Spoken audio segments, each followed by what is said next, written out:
Avant de plonger dans cette histoire incroyable, pensez à vous abonner à la chaîne et à activer la cloche. Ici, chaque récit a quelque chose à dire, et vous ne voudrez pas en manquer un seul. La nuit était tombée depuis longtemps sur la ville. Les boutiques avaient baissé leurs rideaux, les cafés s'étaient vidés, et les rues étaient redevenues silencieuses, comme si tout le monde retenait son souffle. Malik avançait tranquillement sur le trottoir, les mains dans les poches de son sweat. Il n'était pas pressé. Il savourait ce moment de calme après une longue journée. Dans ses écouteurs, une musique douce de piano jouait. Il aimait ce genre de mélodie, ça lui donnait l'impression que la vie suivait un rythme, même quand tout semblait confus. Il venait de quitter le conservatoire. Oui, ce garçon que certains auraient jugé suspect, n'était ni voyou, ni bagarreur, ni délinquant. C'était un élève brillant, passionné de musique, celui que ses professeurs décrivaient comme discret et poli. Dans son sac se trouvait un cahier de solfège rempli de notes écrites à la main. Un stylo cassé. Une bouteille d'eau. Et surtout, ses partitions, soigneusement pliées. Rien d'autre. Pourtant, Malik avait déjà ce sentiment désagréable, ce poids invisible que beaucoup connaissent. Celui d'être observé. Celui d'être jugé avant même d'avoir parlé. Celui d'exister dans un corps que certains considèrent déjà coupable. Il soupira. Il pensa à sa mère. Elle travaillait encore tard ce soir-là. Elle devait corriger des copies. Elle lui répétait toujours. Rentre tôt, reste poli, ne discute jamais avec la police, et reviens toujours vivant. Cette dernière phrase l'avait toujours marqué. Pourquoi une mère doit-elle apprendre à son fils à survivre, alors qu'elle devrait simplement lui apprendre à vivre? Malik serra un peu la lanière de son sac. Au bout de la rue, il voyait déjà la lumière orange du lampadaire devant son immeuble. Il était presque arrivé. C'est à ce moment-là qu'il entendit un bruit derrière lui. Un moteur. Lent. Insistant. Une voiture de police. Elle roulait à la même vitesse que lui. Pas trop près. Pas trop loin. Juste assez pour lui rappeler qu'elle était là. Son cœur se mit à battre plus vite, même s'il n'avait rien fait. Pas besoin d'être coupable pour avoir peur. Gyrophare. La lumière bleue déchira la nuit. Un haut-parleur grésilla. Toi. Arrête tes ouïes. Tout s'arrêta. La musique dans ses oreilles. Ses pas. Ses pensées. Le monde sembla devenir silencieux, lourd, glacé. Malik tourna la tête doucement. 2 policiers sortirent de la voiture. Leurs regards n'étaient pas curieux. Ils étaient déjà accusateurs. Pas de bonsoir. Pas de présentation. Pas de raison. Juste un ordre. Main en l'air. Maintenant. Malik sentit à cet instant que sa vie pouvait basculer pour une simple chose. Flèche droite noire la couleur de sa peau. Flèche droite noire et le pouvoir injuste de ceux qui ne savaient pas s'en servir. Il inspira profondément, comme sa mère lui avait appris. Il leva lentement les mains. Il ne savait pas encore que cette nuit allait faire trembler le commissariat. Il ne savait pas encore que quelqu'un arrivait. Quelqu'un que ces policiers n'auraient jamais voulu provoquer. Sa mère.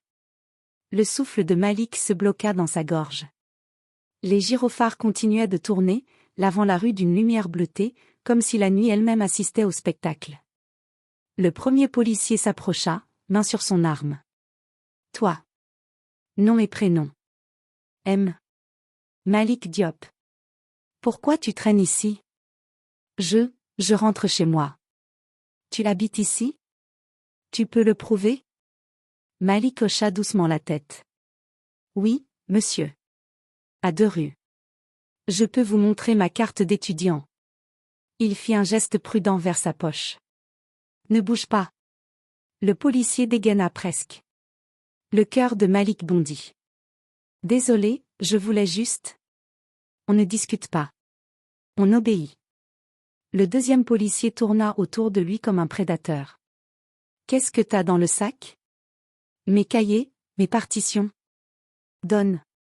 Il arracha le sac brutalement, l'ouvrit, vida tout par terre. Les feuilles se dispersèrent dans le vent. Des notes de musique glissèrent sur l'asphalte comme des oiseaux perdus. C'est quoi tout ça? Du solfège. J'étais au conservatoire. Le policier ricana. Ah oui?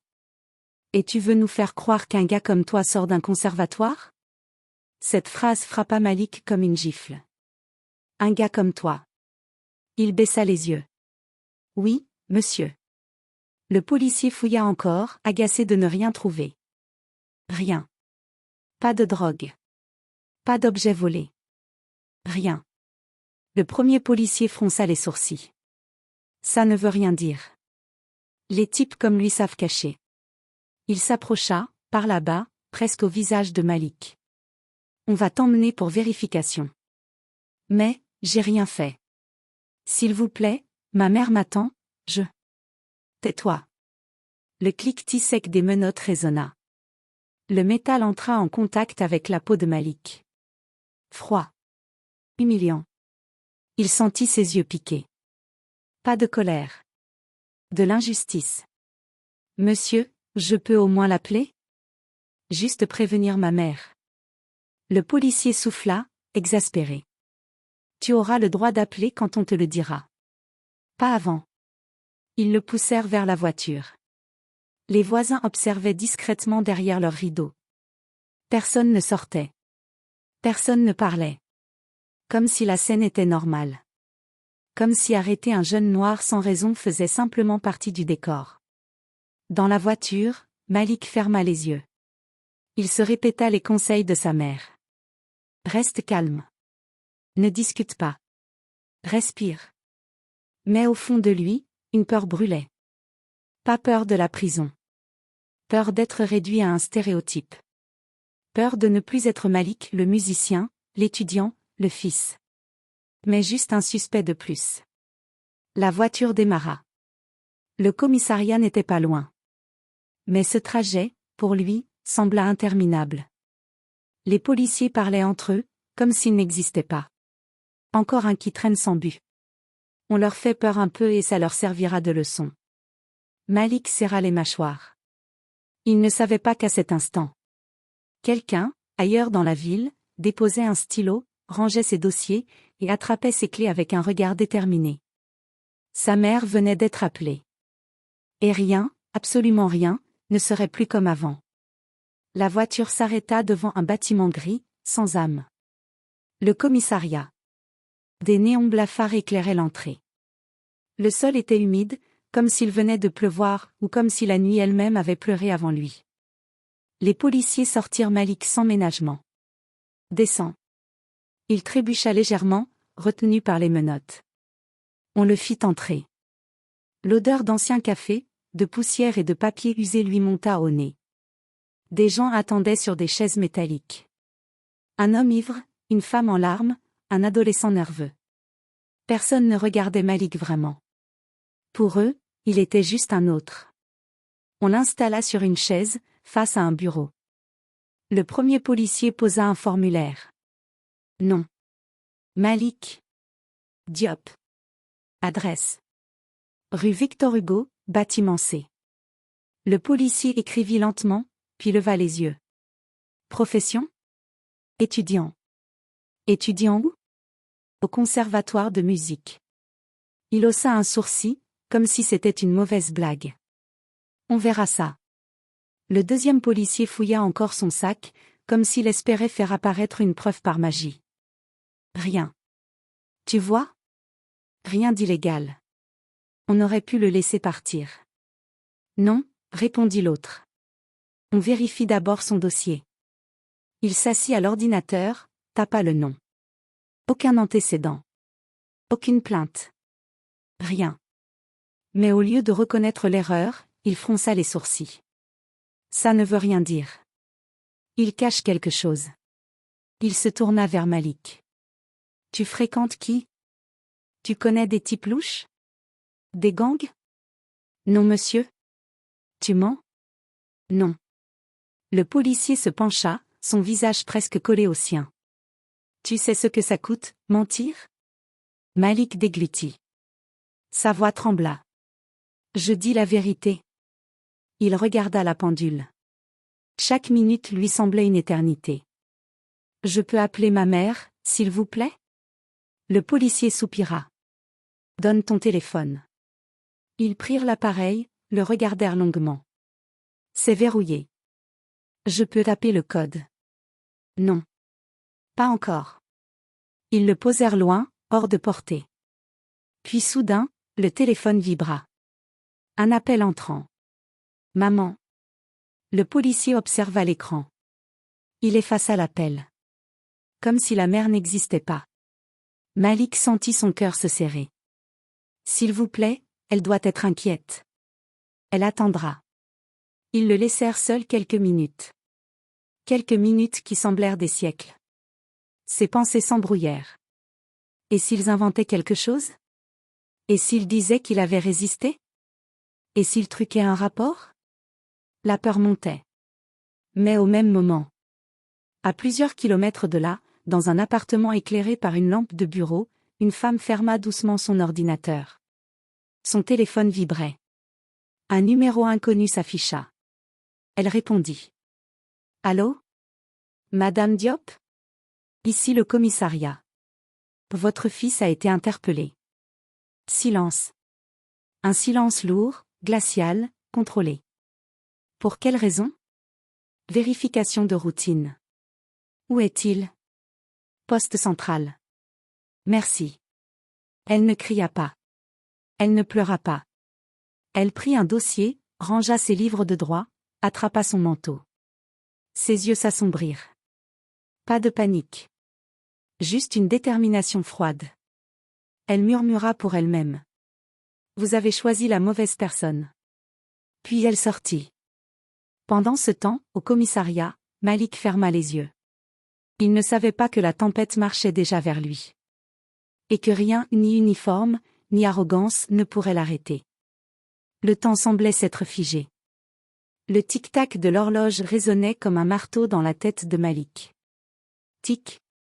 Tac. Tic. Chaque seconde lui rappelait qu'il était coincé. Un policier entra. Debout. Malik se leva. On va te mettre en salle d'attente. Tu restes tranquille.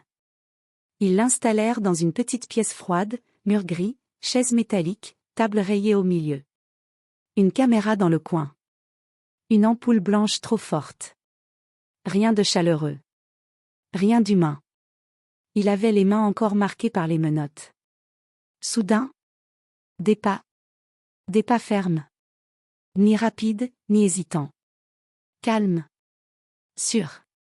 Autoritaire. Les voix dans le couloir changèrent de ton. Bonsoir madame, vous êtes? Professeur Aïcha Diop. Je viens pour mon fils. Sa voix traversa les murs. Calme. Posée. Mais tranchante comme une lame. Un silence pesant suivit. Puis des chuchotements. C'est elle? Non, sérieux? On aurait dû vérifier. La porte de la salle s'ouvrit. Malik leva les yeux. Et la vit. Sa mère.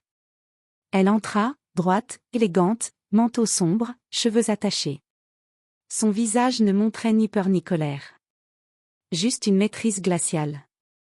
Malik. Maman. Son regard s'adoucit une seconde. Puis elle observa la pièce. Les murs. La caméra. Les traces rouges sur les poignets de son fils. Elle inspira. Puis elle se tourna lentement vers les policiers. Qui est responsable de son interpellation? L'un d'eux leva la main, mal à l'aise. Moi, madame. Très bien. Expliquez-moi. Motif de l'arrestation? Il semblait suspect. Suspect de quoi, précisément? Le policier balbutia. Il traînait. Tard. Avec un sac. Elle hocha la tête. Vous avez constaté une infraction? Vol? Agression? Dénonciation? Non, mais... Avez-vous un mandat pour fouiller son sac? Silence. Non. Avez-vous noté qu'il n'a opposé aucune résistance? Oui, mais... Elle leva une main. Avez-vous informé mon fils de ses droits? Du motif de son interpellation? De son droit de prévenir un parent? Le policier déglutit. On allait le faire. Son regard s'assombrit. Vous deviez le faire dès le départ. Elle posa lentement un dossier sur la table. Je suis professeur de droit pénal à l'université. Je travaille avec le procureur. Et je donne régulièrement des formations à la police. Les policiers blêmirent. Le chef du commissariat arriva à ce moment-là. Professeur Diop. Bonsoir. Bonsoir, commandant. Nous allons régler ça légalement. Elle désigna Malik. Les menottes, la fouille, la rétention sans motif. Tout est contraire aux procédures. Et je veux les rapports. Tous. Le commandant hocha la tête. Retirez immédiatement toute mention, suspicion et vérification sur son dossier. Il rentre chez lui. Le policier qui l'avait arrêté murmura. Mais, on ne fait que notre travail. Elle le fixa. Non. Vous avez confondu travail et abus. Puis, calmement. Et vous allez répondre de vos actes. Malik regardait sa mère, stupéfait. Elle était petite comparée à eux. Mais la pièce semblait lui appartenir. Le conducteur du premier gyrophare ne disait plus rien. Le pouvoir venait de changer de camp. Sa mère posa une main douce sur l'épaule de Malik. Ça va, mon fils. Tu n'es pas un suspect. Tu es une victime. Ses yeux, cependant, brûlaient d'un feu silencieux. Elle ne criait pas. Elle ne menaçait pas. Elle mettait simplement la vérité sur la table. Et personne n'osait la contredire. Le commandant referma doucement la porte du bureau. L'atmosphère devint lourde, sérieuse. Plus de blagues. Plus de regards arrogants. Juste le poids de la responsabilité. La mère de Malik resta debout, droite. J'aimerais entendre vos rapports. Tout de suite. Les deux policiers se regardèrent. Professeur, on peut régler ça à l'amiable, dit l'un d'eux, nerveux. On peut s'excuser et... Non, répondit-elle calmement. Les excuses viennent après la vérité. Le commandant hocha la tête. Rédigé. Ils s'assirent, mal assurés, stylo tremblant. Chaque mot écrit semblait plus lourd que le précédent. Sujet arrêté pour suspicion. Aucune preuve. Fouille sans motif. Refus d'appel. Ils savaient ce que cela signifiait. Quand ils eurent terminé, la mère prit doucement les feuilles, les lut. Puis elle se tourna vers le commandant. Vous savez ce que prévoit la loi? Oui, répondit-il avec gravité. Il y aura enquête interne. Suspension temporaire. Formation obligatoire. Et probablement une plainte. Le premier policier blêmit. Mais, on ne voulait pas mal faire. C'était juste un contrôle. Elle le regarda longtemps. Le problème, c'est que pour vous, c'était juste un contrôle. Pour mon fils, c'était une humiliation. Une menace. Une peur qui marque toute une vie. Silence. Un silence qui obligeait chacun à réfléchir. Elle posa ensuite la main sur les rapports. Je ne veux pas détruire vos carrières. Je veux que cela ne se reproduise jamais. Le commandant inclina la tête. Je vous promets, professeur. Ce poste ne sera plus le même après ce soir. Il se tourna vers Malik. Je suis désolé, Malik. Au nom du commissariat. Les policiers, honteux, murmurèrent à leur tour. Désolé. Malik les regarda. Pas avec haine. Avec une maturité surprenante. J'aurais préféré que vous me voyiez, comme une personne, dit-il doucement. Cette phrase les acheva. Ils sortirent enfin. L'air frais de la nuit effleura le visage de Malik. Il respira profondément. Sa mère lui prit la main. Tu n'as rien fait de mal. Maman, tu n'as pas eu peur? Elle sourit légèrement. J'ai eu peur. Mais pas d'eux. J'avais peur que tu penses que tu ne valais rien. Ils marchèrent côte à côte. La ville était redevenue calme. Mais quelque chose avait changé. Pas seulement pour eux. Pour tous ceux qui, derrière ces murs, avait compris une leçon dure mais nécessaire. Le pouvoir n'autorise pas l'injustice. La dignité ne se négocie pas. Et un simple contrôle peut briser des vies. Cette nuit-là, les policiers apprirent que mépriser quelqu'un peut se payer très cher. Et Malik, lui, apprit autre chose. On peut être victime, mais rester debout.